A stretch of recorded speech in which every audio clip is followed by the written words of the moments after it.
Qu'as-tu, mon enfant? Je souffre et j'ai très mal. T'as mal où c'est? Ici, sur le côté. Top Santé, votre magazine sanitaire, présenté par Peggy Wabeno, tous les lundis à 14h. Rediffusion lundi 20h.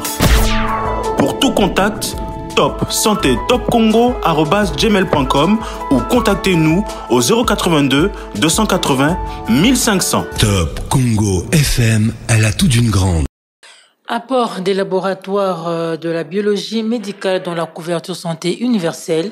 Aujourd'hui, dans le cadre de la mise en œuvre de la CSU, que peuvent concrètement faire les biologistes médicaux et les techniciens de laboratoire, surtout avec la gratuité de l'accouchement, sont-ils suffisamment équipés pour mener à bien ce projet soutenu par le chef de l'État?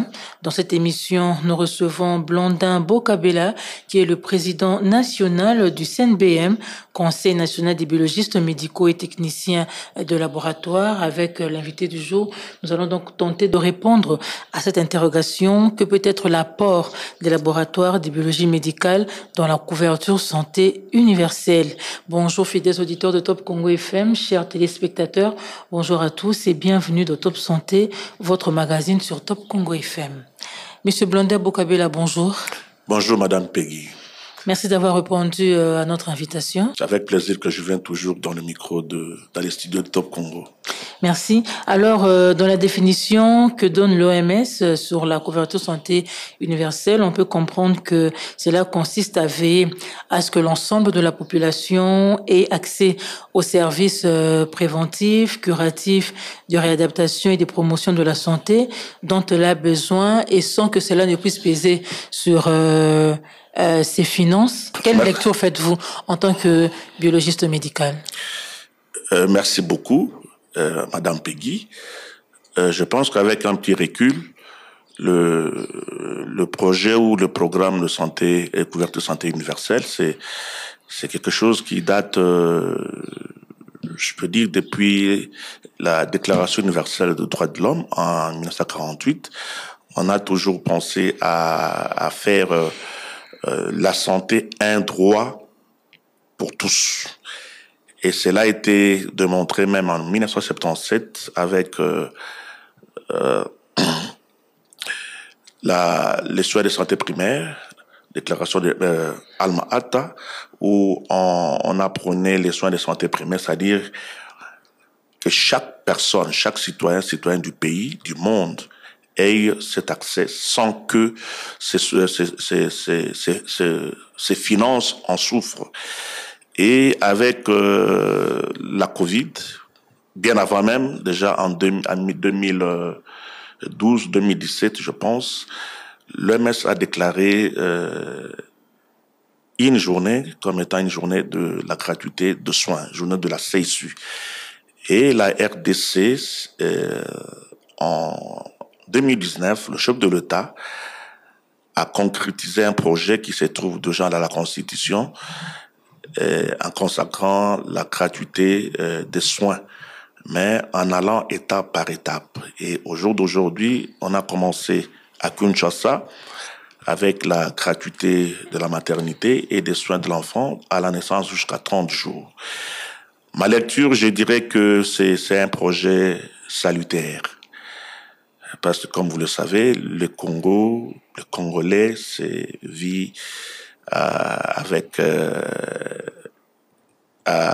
vit dans une pauvreté et d'une façon générale. Et quand déjà les soins commencent à être pris en charge par le gouvernement, on ne peut que saluer, on ne peut que féliciter le chef de l'État pourvu que cela dure et s'étende à travers le pays. Vous l'avez dit, la gratuité de l'accouchement est le premier volet de ce package de soins dans le cadre de la mise en œuvre de la CSU. Cette gratuité concerne la consultation prénatale, l'échographie, l'accouchement simple et compliqué, les soins du nouveau-né, vous l'avez dit, jusqu'à 30 jours, la vaccination. Mais je ne vois pas le laboratoire. Est-ce que c'est pas important? Le laboratoire est hyper important. Le laboratoire est irremplaçable dans l'équipe de soins. dans la prise en charge de soins. Parce qu'il est établi aujourd'hui que le laboratoire contribue à au moins 70% des diagnostics de certitude. Et la grossesse aussi commence par un diagnostic. On doit confirmer la grossesse quand il y a absence de menstruation.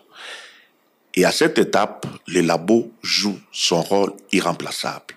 Parce que par la recherche ou le dosage d'une hormone qui n'est sécrétée que par la femme pendant la grossesse, et il n'y a que le laboratoire qui peut la détecter. Donc, le labo joue un rôle du début jusqu'à la fin de la grossesse, c'est-à-dire à la naissance, parce qu'une fois la grossesse détectée, diagnostiquée, on doit suivre la grossesse pendant les CPN, les consultations prénatales. Vous le savez, vous êtes maman, vous savez que pendant le CPN, à chaque rendez-vous, le médecin demande toujours les analyses des laboratoires. Cela permet de participer à l'évolution, à la bonne évolution de la grossesse.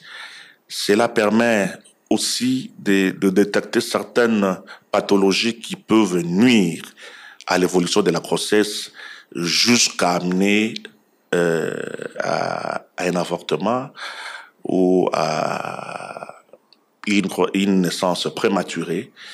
Et à la naissance aussi, la femme, dans certains cas, il saigne, la femme peut saigner, mais c'est le labo qui doit déterminer que la femme fait l'anémie.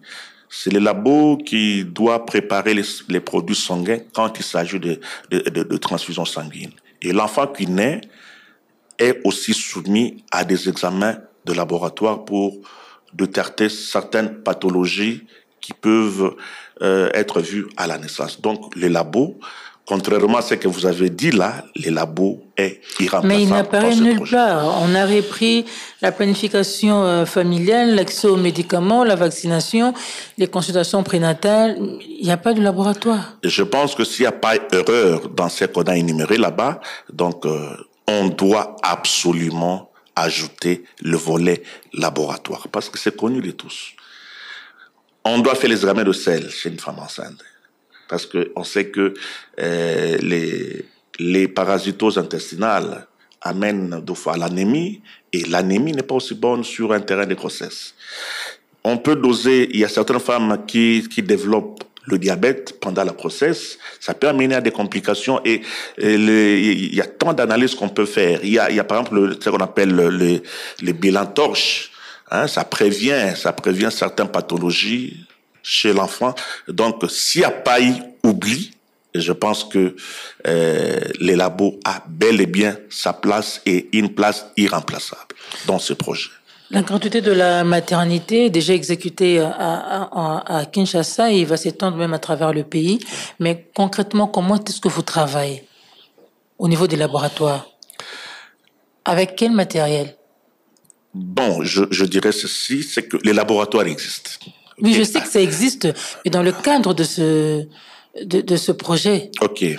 Dans le cadre du projet, à ce que je sache... Vous avez assez d'intrants? Est-ce que vous avez besoin des intrants? Vous avez besoin d'outils? Je commencerai par dire que par rapport à la gratuité de la maternité et soins de l'enfant à la naissance jusqu'à 30 jours, les examens de labo sont gratuits. Ça, c'est de 1. Et par rapport à ça, cette situation a augmenté la fréquentation des institutions de santé. Et ce qui fait que dans certains endroits, il y a un problème de plateau technique. Donc, parce que avant de continuer, je vais d'abord définir les laboratoires. Il y a 3 éléments qui entrent en compte dans la définition de laboratoire. Il y a d'abord les ressources humaines, le personnel qui travaille. Il faut qu'il y ait une personne qualifiée. Il faut qu'il y ait un local répondant aux normes. Il faut qu'il y ait du matériel réactif répondant aussi à la norme en vigueur. OK? Donc, tout est gratuit au labo, comme le veut la CSU, mais je sais aussi que d'une façon générale, certains laboratoires à travers le pays souffrent de certaines carences. Dans certains labos, il n'y a pas un personnel qualifié, il n'y a pas de bons locaux. D'une façon générale, les laboratoires a souvent été légués en second plan. Dans certaines institutions, on ne pense même pas à des bons locaux pour les laboratoires. Hormis le fait que les labos contribuent les diagnostics de certitude, c'est aussi un service qui régénère de finances. Ça, dans les cadres où on doit payer. Vous comprenez? Et avec la gratuité, je l'ai dit, la fréquentation a augmenté, ce qui fait qu'il y a aussi besoin de doter les institutions qui sont retenues pour... À peu près une centaine d'institutions hospitalières ont été retenues. Oui. Est-ce que toutes ces formations sanitaires ont des laboratoires de qualité?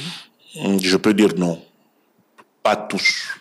C'est connu que, comme je l'ai dit tantôt, c'est connu qu'au pays, il y a un petit souci de ce côté où certains laboratoires souffrent d'abord un problème de locaux, pas des bons locaux. Il faut réhabiliter, il faut bien équiper. Et je pense que c'est aussi un besoin. Je peux dire que c'est aussi un plaidoyer que nous faisons de façon à ce que ces projets géniaux, ces projets salvateurs, si le volet labo a été oublié dans ce que vous avez dit, mais je pense que ça doit être... Je n'affirme pas que le volet labo a été oublié. Je constate juste, sur base de ce que j'ai vu, que le laboratoire n'a pas été repris. Oui, si dans votre source, on n'a pas cité le laboratoire, je pense qu'il est temps, s'il y a eu erreur, il est temps d'améliorer cette erreur. Alors concrètement, de quoi avez-vous besoin? Vous parlez juste du plateau technique, mais en quoi va-t-il consister? Est-ce que ce plateau technique sera le même pour toutes les formations sanitaires qui ont été retenues dans le cadre de la CSU, ou bien c'est spécifique à chaque hôpital? Parce que nous travaillons par rapport à une pyramide sanitaire. Et à chaque niveau, il y a un paquet minimum d'activités requis à son statut, à ce statut par rapport à la pyramide où se trouve l'institution. Donc, l'important ici que à chaque pyramide, que chaque labo se trouvant dans cette pyramide, ait les paquets, ait le plateau technique par rapport à son niveau. C'est, je le dis, je le répète, un projet vraiment salvateur. Mais il faudra aussi qu'on ait tout le nécessaire afin d'accompagner ce projet. Quand vous dites tout le nécessaire, oui. Quoi exactement? Je l'ai dit, les personnels. Il faut qu'il y ait un personnel qualifié, motivé. Il faut qu'il y ait du matériel, n'est-ce pas, répondant aux normes. Les matériels seuls ne suffisent pas, il faut qu'il y ait des intrants, il faut qu'il y ait de réactifs, de façon à ce que partout où la personne ici, dans ce cas c'est la femme enceinte, partout elle va se retrouver, qu'elle soit à même d'être prise en charge, que le labo soit à mesure de réaliser toutes les analyses requises par rapport à la pyramide sanitaire. Donc, nous avons besoin que les labos soient bien équipés en matériel et en intrants, et surtout avec un personnel qualifié. Alors, quels sont les points améliorés par rapport à la CSU? Quels sont les points améliorés pour une bonne prise en charge des patients? Dans le cadre de la CSU, on voit la mère, on voit le nouveau-né. Oui, question que je viens de répondre. Nous sommes au laboratoire. Je sais que les labos, ce n'est qu'un volet dans la chaîne de prise en charge. Je l'ai dit, il y a une augmentation de fréquentation. C'est aussi qu'il y a un problème, il va se poser un problème de capacité d'accueil dans certaines institutions.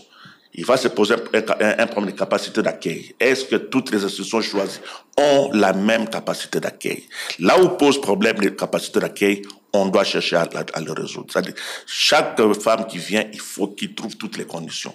Elle accouche, il faut qu'il y ait le lit qui va l'héberger pendant son temps à l'hôpital. Et s'il y a l'enfant qui naît avec des problèmes, il faut qu'il y ait aussi tous les nécessaires pour la prise en charge de cet enfant qui naît avec des petits problèmes en néonatologie, par exemple. Donc, c'est un peu ça. Donc, le laboratoire intervient à tout le niveau. Oui, l'enfant, la femme, je l'ai dit, pendant la grossesse, à la naissance, à l'accouchement, l'enfant aussi, quand il naît, il y a des analyses que nous faisons et qui peuvent, comme ça, détecter des anomalies qu'on peut résoudre à temps pour donner la chance à l'enfant qui vient au monde à vivre sainement comme tout le monde. Vous avez dit qu'avec la gratuité de l'accouchement, les besoins ont augmenté. Mais est-ce qu'au niveau du laboratoire, vous avez connu de problèmes avant la gratuité et pendant la gratuité? Quels sont les différents problèmes que vous avez déjà enregistrés depuis que ce projet, soutenu par le chef de l'État, est effectif à Kinshasa? Oui, avant ce projet, je commencerai par le volet personnel. Il y a encore aujourd'hui, on sait que les Congos aujourd'hui ne peut plus avoir un problème du personnel qualifié parce qu'il y a beaucoup d'institutions, tant publiques et privées, qui pilulent à travers le pays, qui produisent les personnels qualifiés. Mais malheureusement, nous continuons à avoir des personnes non qualifiées au laboratoire. Les gens qui n'ont pas fait les laboratoires, qui continuent à être au laboratoire. Ça, c'est vraiment un problème qu'on doit commencer par résoudre. Parce que les professionnels qualifiés, il est là, il a suivi un cursus qui les qualifie, qui lui donne les compétences à travailler au laboratoire pour produire des résultats de qualité. Et madame, je vous dis que ça paraît un peu banal, mais une petite erreur de laboratoire au laboratoire peut amener à la mort. Je donne un exemple simple, banal. Quelqu'un qui arrive dans le coma, par exemple, on doit le perfuser. On doit le perfuser avec du sérum glycosé, par exemple. Et on ne peut pas le faire sans avoir un résultat du test de glycémie, du dosage de la glycémie. Et une erreur faite au laboratoire par un mauvais résultat rendu au laboratoire peut amener directement à la mort. Je ne prends que cet exemple-là. Vous comprenez donc, au départ, on doit avoir à tous les niveaux les professionnels, les personnels de laboratoire qualifiés. Et à côté, construire ou réhabiliter les laboratoires qui existent. Et il y en a combien? À travers le pays. Oh, il y en a. Et si on doit s'en tenir seulement à Kinshasa, il y en a combien? Oh, je sais que c'est plus de 1000 laboratoires là. Je n'ai pas le chiffre précis, mais je sais que c'est au-delà de 1000 laboratoires à travers Kinshasa, à différents niveaux. On peut au moins avoir une idée par rapport à la pyramide au niveau tertiaire. Il n'y en a pas beaucoup. Mais à la périphérie, les laboratoires existent, ils pilulent. Mais malheureusement, tous ne répondent pas aux critères des laboratoires. C'est ainsi que nous en appelons à la responsabilité de gens qui nous gèrent, au ministère de la Santé, d'ouvrir l'œil les bons. Parce que tout le monde veut avoir le laboratoire, mais tout le monde ne remplit pas les critères pour ouvrir et faire fonctionner un laboratoire de biologie médicale, tant à Kinshasa qu'à l'intérieur du pays. Mais vous, en tant que président du Conseil national des biologistes médicaux et techniciens de laboratoire, vous connaissez ce problème. Qu'est-ce que vous faites? Qu'est-ce que nous faisons? Nous sommes partenaires de l'État congolais. Nous, à ce niveau, nous fonctionnons comme une association avec moins de contraintes possibles. C'est ainsi que nous sommes en train de nous organiser afin de nous muer en ordre professionnel. Et en ce moment, il y aura beaucoup de contraintes et les domaines, le secteur qui est le nôtre sera vraiment assaini et nous serons de plus en plus trop importants pour la communauté. Mais au-delà de ça, nous, en tant qu'association, en tant que corporation, nous sensibilisons nos membres, biologistes médicaux, techniciens de laboratoire sur l'éthique et l'ontologie parce que nous le savons bien, nous vivons dans un contexte de pauvreté, dans un contexte où beaucoup de professionnels, surtout dans le secteur étatique, ne sont pas payés ou sont mal payés, et ce qui amène souvent à des mauvais comportements. Et nous, en tant que responsables d'éthique et d'ontologie, nous accompagnons l'État congolais dans ce sens-là pour sensibiliser et conscientiser nos membres. Alors, Papa Blondin, j'aimerais quand même savoir, vous avez dit qu'il y a des biologistes médicaux, il y a des techniciens de laboratoire. Quelle est d'abord la différence entre les deux? Et puis, au niveau du laboratoire, dans le cadre de la CSU, Ouais. quelle est la tâche qui revient à chaque catégorie? L'arrêté ministériel portant fonctionnement et organisation des laboratoires de biologie médicale reconnaît quelques catégories de professionnels censés travailler au laboratoire.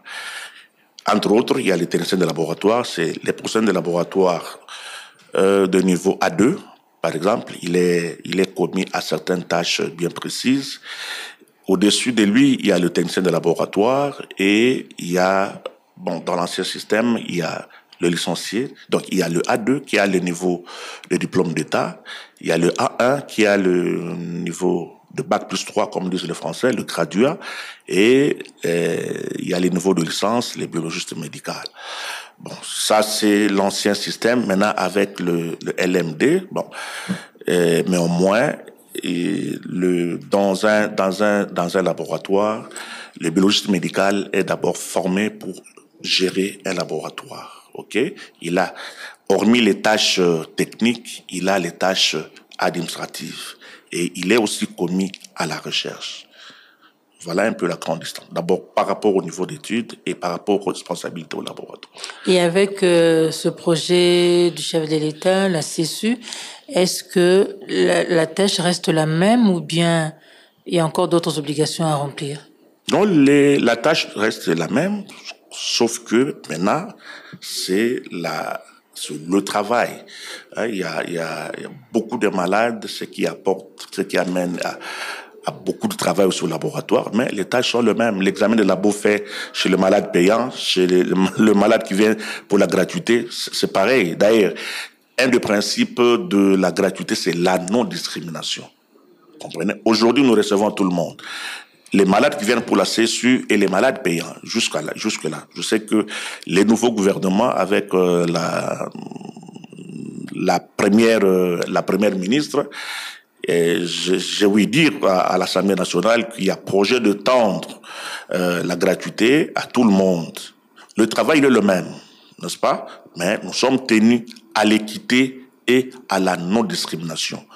Parce que les gens pensent, parce que c'est un peu ce qui se remarque chez les malades qui viennent dans le cadre de la CSU. Ils pensent que comme ils ne payent pas, ils sont abandonnés ou il y a des soins au rabais par rapport à eux. Non, pas du tout. Tout malade a le même droit, a les mêmes avantages, qu'ils soient payants ou venant dans le cadre de la gratuité, ils sont traités de la même manière. Il n'y a pas de discrimination.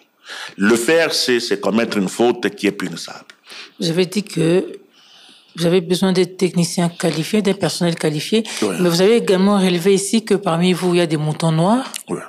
Alors, est-ce que cela ne risque pas de mettre à mal votre travail?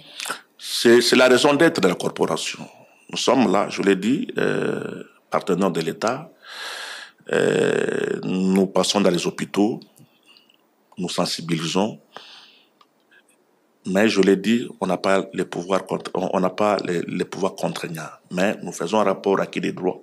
On n'a pas de décision à ce niveau à prendre. Mais au moins, on a eu à détecter quelques cas pareils. On a fait rapport à l'État. La suite, c'est pas nous. Mais au moins, quand on deviendra autre, on aura le plein pouvoir. Quand vous deviendrez autre, ça veut dire? Ordre professionnel. Ordre. Professionnel. Je sais qu'il y a une proposition qui est déposée à l'Assemblée nationale, portée par l'honorable Vwanga. Et quand la loi sera promulguée, nous aurons plus de pouvoir que maintenant et nous allons encore aider le gouvernement pour sécuriser davantage la communauté. Monsieur Blondin, plusieurs laboratoires aujourd'hui ne sont pas suffisamment équipés. Mais alors, comment comptez-vous apporter votre aide dans la mise en œuvre de la CSU en RDC? Quel est l'apport aujourd'hui des biologistes médicaux et techniciens de laboratoire? À ce niveau, nous n'avons que les plaidoyers à faire. Nous demandons au gouvernement de réhabiliter les laboratoires, ok? Et de construire là où il y a manque. Nous avons aujourd'hui, c'est ce que nous pouvons faire à côté de la sensibilisation que nous faisons auprès de nos membres. Réhabiliter les laboratoires, oui. Et construire là où ça manque. Ça manque où et on réhabilite où? Est-ce que vous avez au moins une idée? Une idée, je peux dire dans toutes les provinces, il y a des laboratoires délabrés. Jusque-là, le projet n'est pas implémenté dans toutes les provinces. On est ici dans le cadre de la CSU, plus précisément dans le volet gratuité de l'accouchement. Oui. Ce n'est pas encore implémenté dans toutes les provinces. C'est en train d'être implémenté. J'étais quelque part dans le Congo central. Il y a les contrats qui se signent déjà. J'étais, je crois, en Banzangungu la semaine passée. Et on est en train de commencer déjà à signer des contrats parce qu'il y a des contrats qu'on signe avec des institutions qui sont retenues pour la prise en charge dans le cadre de la CSU. Comprenez? Donc, on a commencé à Kinshasa. On doit déjà penser à l'intérieur du pays. Je ne dis pas que les labos manquent. Non, il y en a. Mais le constat est que à travers le pays, il y a beaucoup de labos qui demandent d'être réhabilités. Il y a un effort qui est en train d'être fait par le gouvernement à travers ses partenaires. Ça, on ne doit pas l'ignorer, mais on doit aussi aller au-delà de ça. Par exemple, aujourd'hui, on est en train de construire un laboratoire provincial à Bunia. Okay, c'est déjà un effort. Il y a un projet de labo à construire dans le sud Kivu, c'est déjà un effort, mais on doit aller au-delà de ça pour que la population congolaise soit sécurisée par des résultats, des bons résultats, et un bon résultat de diagnostic augure une bonne guérison. Et le contraire peut amener à la mort. Et ça fait déjà combien de temps depuis que vous êtes dans ce métier? Personnellement? Oui. Oh, je sers le pays depuis 36 ans. Depuis 36 ans. Oui. Alors, vous devez quand même avoir une idée de ce que vous avez besoin. Quand vous dites que le gouvernement doit réhabiliter les laboratoires, concrètement, que doit apporter le gouvernement? Oui, je l'ai dit. Oui. Le matériel. OK? Le matériel, là où ça manque. Dans beaucoup de laboratoires, il y a du matériel qui manque. Par exemple, au jour d'aujourd'hui, il y a des endroits... Je donne un petit exemple. En plein 21e siècle, il y a des endroits où on continue à faire l'analyse par la méthode de talquiste, par exemple. Une goutte du sang sur un papier buvard, c'est dépassé. Il y a des endroits, bien sûr, je sais qu'il y a aussi un problème de l'électricité, tout ça. Il y a des endroits où il n'y a presque pas de laboratoire. Sincèrement, je n'ai pas toute la cartographie avec précision, mais une chose est vraie, la situation, elle est telle que je dis là. Beaucoup de laboratoires doivent être réhabilités, équipés et avoir un personnel qualifié. Alors, Monsieur Blondin, oui. Moi, j'aimerais que vous soyez beaucoup plus explicite. Quand on exprime un besoin, je crois qu'on présente un état des lieux. Okay. Vous avez besoin que le gouvernement puisse réhabiliter, équiper les laboratoires, enfin certains laboratoires au pays. Concrètement, avec quoi? Qu'on remette juste une enveloppe ou qu'on apporte du matériel, mais quel matériel? Je peux citer quelques services de laboratoire. Il y a la biochimie, il y a l'hématologie, la parasitologie, l'immunosérologie et la bactériologie. Aujourd'hui, les laboratoires, c'est un domaine qui bénéficie du développement technologique. Donc, quand nous demandons à ce que les laboratoires soient équipés, nous avons, par exemple, besoin des automates. Les automates, ce sont des appareils qui vous permettent d'analyser beaucoup d'échantillons dans un temps record. Ok? On a besoin des automates de biochimie, on a besoin des automates d'hématologie, on a besoin de tout ce que les labos ont besoin aujourd'hui et pour que les analyses se fassent dans de très bonnes conditions. Et il n'y a pas que les automates, il y a les réactifs. Parce que souvent, on peut, dans beaucoup de laboratoires aujourd'hui, on peut avoir les automates, surtout chez l'État, on peut avoir les automates, mais on souffre de la carence de réactifs. amener les automates et doter aussi ces institutions de réactifs. Mais il n'y a pas que la part de l'État. L'État ne doit pas aussi toujours continuer à donner. C'est-à-dire, une fois les automates, les labos sont dotés de ça, il faut qu'il y ait aussi une bonne gestion. Parce que ça, on ne parlait que du gouvernement. Il y a aussi la part des gestionnaires des hôpitaux. Nous qui gérons, nous qui travaillons là-bas, nous devons aussi faire en sorte que ces équipements-là produisent. Maintenant qu'il y a la gratuité, donc là où il y a la gratuité, l'État doit réellement amener à porter ces outils-là, les automates, les microscopes là où il y en a besoin. Tout ce qui est matériel de microbiologie, par exemple, pour faire les cultures. On a besoin de réactifs, on a besoin de milieux de culture, on a besoin des couvions, on a besoin de tout ce qu'on a besoin, des stérilisateurs, des incubateurs, vous voyez, on peut pas ici, quand on dit matériel, la liste, elle est longue. On ne sait pas aller vraiment dans le détail. Au moins, ceux qui nous gèrent, quand nous disons matériel, ils savent. Aujourd'hui, nous vivons le temps de l'automatisation. Donc, le labo a besoin des automates. Ça permet d'élargir la gamme des analyses et de permettre aux médecins demandeurs, à l'infirmier demandeur, à poser le diagnostic qu'il faut en faveur de malades, surtout les malades aujourd'hui qui viennent dans le cadre de la CSU. Aujourd'hui, il y a que la femme enceinte et l'enfant qui bénéficient de la gratuité. Aujourd'hui. On ne sait pas ce qui sera fait demain. Mais aujourd'hui, nous parlons de la gratuité. Non, mais au niveau du laboratoire, oui. Tous les échantillons que vous allez recueillir, oui. Comment le saurez-vous que ces échantillons ne portent que sur la femme et le nouveau-né? Mais non, nous sommes organisés au laboratoire, madame. C'est-à-dire, quand le malade vient, il vient chez nous avec une demande d'analyse ou une demande de service, s'il faut le dire comme ça. Et c'est connu. Et je ne cite pas les noms, mais je sais que c'est général. Il y a un code qu'on donne à ces malades-là de la gratuité. Une fois admis dans une institution, on lui donne un code son identité par rapport à la CSU. Et c'est cette identité qui différencie les malades payants et ceux qui viennent dans le cadre de la gratuité. Mais je vous rassure, ils sont traités de la même manière.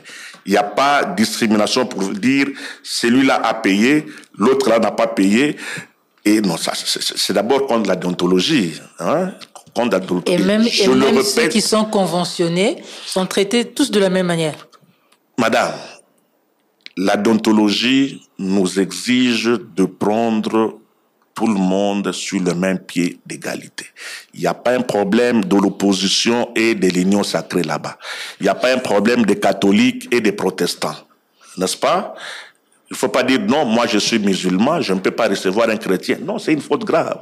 Si on vous arrête, vous méritez même d'être révoqué et traduit en justice. Donc, nous sommes tenus à la non-discrimination et à l'équité. Soyez-en sûrs que ça se passe comme ça. Vous avez dit aujourd'hui, la médecine aujourd'hui s'adapte aussi à l'évolution de la technologie. Bien sûr. Avec la gratuité de la maternité, vous avez besoin d'un personnel qualifié. Oui. Est-ce que ceux qui étaient déjà là, le personnel qui était déjà là, est-ce qu'il y a une remise à niveau qui se fait? Il est recommandé d'abord aux employeurs. C'est une recommandation à tous les employeurs régulièrement d'organiser la formation continue pour améliorer la qualité du rendement. Ça, c'est une obligation de l'employeur. À côté de ça aussi, c'est aussi un besoin individuel. Mais quand on est employé, c'est d'abord le rôle de l'employeur de le faire. Dernièrement, j'ai vu quelque part. Quand vous dites on est en train vous voyez d'organiser... le gouvernement, le ministère de la Santé publique, ou vous voyez les gestionnaires des hôpitaux publics, là où on applique la gratuité.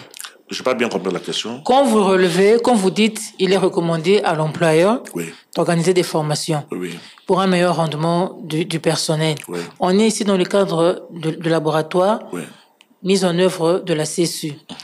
Vous faites allusion au ministère de la Santé publique ou bien vous faites allusion aux gestionnaires des hôpitaux retenus dans le cadre de la CSU?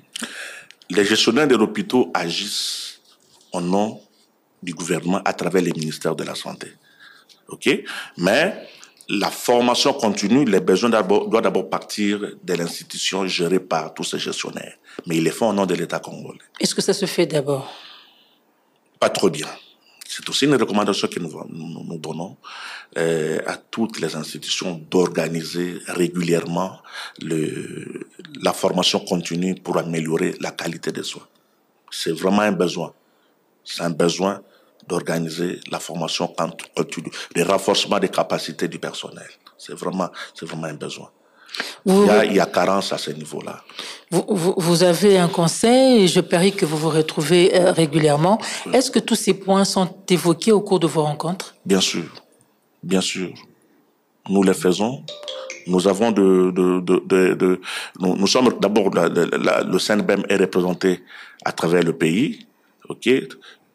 Bien sûr, les centres, l'impulsion du pouvoir sur le comité national qui est au niveau de Kinshasa, mais nous avons du répondant partout. Et je vous donne un exemple, le 29 juin de cette année, les amis du Congo central, par exemple, vont organiser une journée déontologique au cours de laquelle on va parler de l'éthique et de déontologie au laboratoire de biologie médicale. Pour ne donner que cet exemple-là, pour dire que nous, à notre niveau, nous les faisons. C'est même parmi nos objectifs spécifiques. Organiser la formation continue. Mais les gros, c'est l'employeur. De tout niveau. Il n'y a pas que l'État. Nous sommes partout, mais ici, nous parlons beaucoup plus de l'État. Que ce soit dans le secteur privé, que ce soit dans le secteur étatique, il est toujours important d'organiser le renforcement des capacités pour... Il y a des gens qui ont fini. Moi, je finis vers les années 80, le graduat. Mais il y a des choses qui... Je donne seulement les téléphones que nous avons ici. Il y a 20 ans passés, on n'avait pas les cellulaires. On n'avait pas de portables. C'est l'évolution de la technologie. C'est pareil aussi chez nous dans les domaines de laboratoire. La science évolue. Et en médecine, les labos, c'est parmi les domaines où la technologie évolue vite. Et nous devons être à la page. Et pour y arriver, il y a vraiment nécessité, il y a vraiment besoin d'organiser la formation continue afin d'améliorer la qualité de soins. La gratuité de la maternité n'est pas encore implémentée dans certaines provinces, on l'a dit. Ouais. Mais est-ce que vous prenez déjà long? Quelles sont les dispositions que vous avez prises par rapport à vos confrères qui sont dans d'autres provinces? Ouais. Oui, les dispositions, c'est que, sincèrement, les gens, je l'ai dit, il y a le travail qui s'augmente. OK? Et, vous savez, dans beaucoup d'institutions de l'État aujourd'hui, nous continuons à avoir les personnels qui n'est pas payé, les non mécanisés. Je sais qu'il y a un effort qui est en train d'être fait du côté du gouvernement, mais c'est bon. On ne les exige pas, mais on leur demandait à ce que tous ces personnels-là, non mécanisés, le soient pour que ce sont des pères de famille, ce sont des responsables de famille. Imaginez-vous les gens qui travaillent, ils n'ont pas un salaire, probablement une petite prime payée au niveau de l'hôpital, de l'institution là où on travaille, c'est vraiment minime. OK, mais à côté de ça, nous sensibilisons nos confrères et consoeurs de tenir bon, OK, de rendre toujours un bon service à la communauté. C'est pour ça que nous avons étudié et c'est ce que le pays attend de nous, c'est ce que la communauté attend de nous. Et par rapport à la CSU, par rapport à la gratuité de l'accouchement, oui. Par rapport à l'éthique et déontologie du laboratoire, oui. Oui, c'est ça que je viens de dire. Qu'est-ce que vous faites avec vos confrères de l'intérieur, là où le projet n'est pas encore opérationnel? Je l'ai dit, nous les sensibilisons. OK? Accepter ces projets salutaires. C'est un projet salutaire. Que nous soyons toujours guidés par notre conscience professionnelle, que nous soyons toujours guidés par notre éthique et déontologie. Et c'est le maître mot que nous avons à travers nos membres qui sont disséminés partout dans le pays. Si à Kinshasa déjà il y a des problèmes, est-ce que vous travaillez dans le sens d'améliorer aussi à l'intérieur du pays en attendant que le projet soit implémenté? Est-ce que vous y avez déjà pensé? Je sais que c'est le gouvernement qui organise la CSE. Oui, Okay? ça on le sait, oui. C'est le gouvernement qui organise, c'est lui qui doit mettre tout pour la réussite. Je sais que l'effort est en train d'être fait et on doit aussi aller... Oui, on sait que c'est le gouvernement. Oui. Vous l'avez même dit, pour la formation, il y a des gestionnaires des hôpitaux qui doivent le faire, mais en collaboration avec le ministère de la Santé publique. C'est pareil aussi. Oui. Le gouvernement organise la CSU, mais vous, à votre niveau, vous avez une structure qui vous réunit tous. Oui. Oui, c'est ce que je dis. Nous sommes partenaires de l'État. Nous soutenons le gouvernement et en tant que partenaire, en tant qu'association, tout ce que nous pouvons apporter pour la réussite de ce projet, c'est la sensibilisation de nos membres. D'abord accepter ces projets et à travailler pour la réussite de ces projets. Parce que, Madame Peggy, je travaille depuis 36 ans. Il n'est pas facile aujourd'hui à payer tous les frais médicaux. Et surtout chez nous aussi, les mutuelles de santé n'existent presque pas. Nous sommes obligés de tout payer à la réception jusqu'à la sortie, guéri ou décédé. Et c'est pas facile. Mais aujourd'hui, nous voyons, je l'ai dit au début de l'émission, les gens qui viennent accoucher avec un sourire parce qu'ils savent que c'est pris en charge par l'État. Et nous ne pouvons que sensibiliser nos membres, nous ne pouvons qu'encourager le gouvernement, l'accompagner pour le bien de la communauté. Bien sûr, en demandant aussi au gouvernement de mettre tout ce qu'il faut pour la réussite de ces projets, de ces programmes salutaires, je ne cesserai de le dire. Mais de notre côté, nous sensibilisons sur l'éthique, sur la conscience professionnelle, sur la déontologie. Et c'est notre façon d'accompagner le chef de l'État dans son projet de la gratuité de soins. On l'a dit, je l'ai annoncé en début de cette émission, l'apport des laboratoires dans la mise en œuvre de la couverture santé universelle. Oui. Comment pensez-vous contribuer? Comment pensez-vous apporter votre soutien à ce projet humanitaire? Que ce soit dans la gratuité, que ce soit dans le payant, notre soutien, notre apport, c'est apporter au moins 70% des diagnostics de certitude. Un bon diagnostic de certitude pour tous les malades et surtout dans ces programmes de la gratuité des soins qui a commencé par la maternité et les soins de l'enfant de la naissance à 30 jours. Donc nous sommes là pour soutenir, accompagner par un bon diagnostic, mais à condition d'avoir tout ce qu'il faut. Est-ce que vous avez déjà écrit dans ce sens? Personnellement, pas encore, mais nous avons un projet de tenir une conférence dans le cadre de laboratoire de biologie médicale et la CSU en RDC. C'est un projet, en fait, ça a retardé un peu parce qu'on attendait le nouveau gouvernement. Comme il est déjà opérationnel, nous allons entrer en contact avec le ministère des tutelles afin de concrétiser ce projet, d'organiser à grande échelle une conférence sur les laboratoires de biologie médicale, son apport dans la couverture santé universelle en RDC. Et à l'issue de cette conférence, qu'est-ce que vous allez faire? D'abord, vulgariser la notion. Vous savez, aujourd'hui, beaucoup de gens ne comprennent pas qu'est-ce que la CSU. Ils viennent, ils ne savent pas quelle est son importance. Je pense que pendant cette conférence, ça va permettre à tout le monde de bien comprendre la notion de la couverture santé universelle.